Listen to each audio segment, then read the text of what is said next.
My courtesy and respect to everyone. Let me present to you the overview of Brigada Escuela 2021. Pursuant to Republic Act 11480, the President has approved the recommendation of the Secretary for the opening of school year 2021 on September 13. This is to ensure that education must continue amidst pandemic. BELCP includes Brigada Escuela program that focus on collaboration and strengthening of partnership engagement. The Brigada Escuela implementation this year shall be from August 3 to September 30, 2021 with the theme Bayanihan para sa Paaralan. The objectives are to emphasize the country's collective effort in promoting collaboration for safe living and addressing social issues and concerns in schools at home and in the community. It shall comply with the following health standards like social distancing measures, practicing proper hygiene, and national quarantine protocols. The traditional concept of Brigada Escuela, which involve physical cleaning, painting, repainting, and doing minor repairs will not still be happen during Brigada Escuela implementation this year. However, considering the schools are being used in the preparation of learning packets, including the picking up and returning of the same by parent, physical cleaning and disinfection may be allowed during the 2 weeks before the opening of classes in public schools, depending on the prevailing local risk classification and community quarantine guidelines. If allowed, schools shall strictly comply with the precautionary measures with the IITF protocols, DOH protection protocols, and other relevant protocols. The Brigada Pagbasa as part of Brigada Escuela is an after-school reading program that envisions bringing together partners and experts to help all learners read and become functionally literate. It will serve as a platform to synergize efforts and resources to address education-related challenges, especially on literacy and numeracy.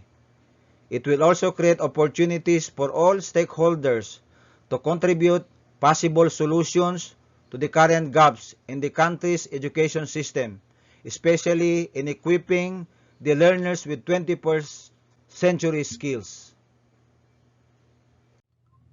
The division partnership focal persons are encouraged to conduct an inventory of school reading programs with partnership components that may be part of Brigada Pagbasa with detailed guidelines for its implementation in a separate issuance.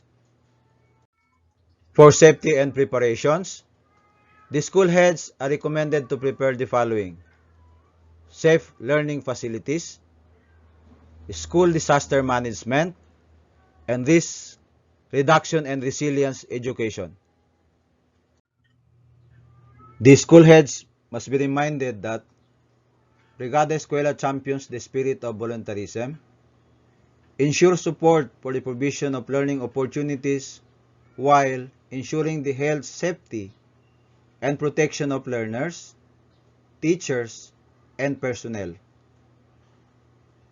Aside from the usual activities conducted in the past Brigada Escuela, school heads must ensure to engage partners to raise availability of the following items in the school during Brigada Escuela: printing of information materials, provision of supplies, hand sanitizing materials, medical device and equipment, washable face mask, face shield, cleaning tools, materials or disinfectant, multivitamins. We have also orientation activities with internal and external stakeholder of BELCP.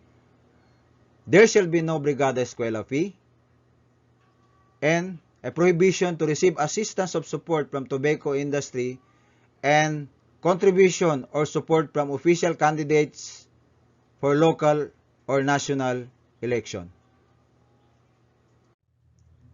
Lastly, I'd like to leave this quote: coming together is a beginning. Keeping together is progress. Working together is success by Henry Ford. Thank you very much and have a nice day to everyone.